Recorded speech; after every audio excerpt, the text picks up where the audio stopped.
ఇప్పుడు ఈ టాపిక్ అంతా మనం ఎందుకు తీసుకురావాల్సి వచ్చింది అంటే ఈయన ఇప్పుడు అజ్ఞాతంలో ఉన్నారు.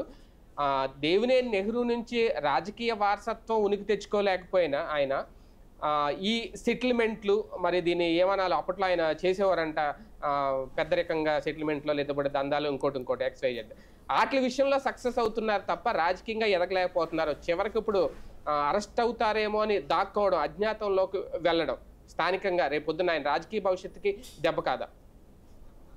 ఖచ్చితంగా. అంటే ముందైతే సుప్రీంకోర్టుకి వేసినట్టున్నాడు పిటిషను. సుప్రీంకోర్టులో తేలగానే ఇక అక్కడికరక కొట్టేస్తే తనే వచ్చి సరెండర్ అవ్వచ్చు, ఇంకా బెయిల్ రాదని తెలిస్తే అరెస్ట్ అవ్వచ్చు.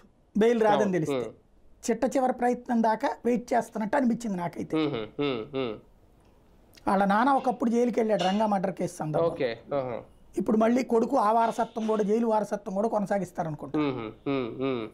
అంటే దేవినేని అవినాష్ అరెస్టుతో తెలుగుదేశం పార్టీకి అక్కడ ఇంక ఇబ్బంది ఉండదు, పూర్తిగా అడ్డు తొలగిపోయినట్టు అవుతుందా? అందుకే ప్రత్యేకంగా అవినాష్ని ఏమన్నా టార్గెట్ చేస్తుందా టీడీపీ ఈ కేసు వ్యవహారంలో, ఈ కేసును అడ్డు పెట్టుకొని?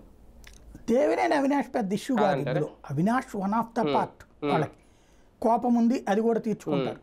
దేవినేని అవినాష్ తెలుగుదేశం ఎదుగుదలకి ఎలాంటి అడ్డు కాదు.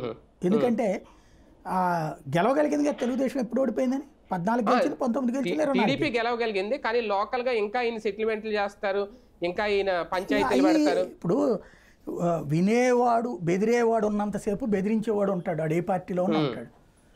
అది కామన్. బెదరకుండా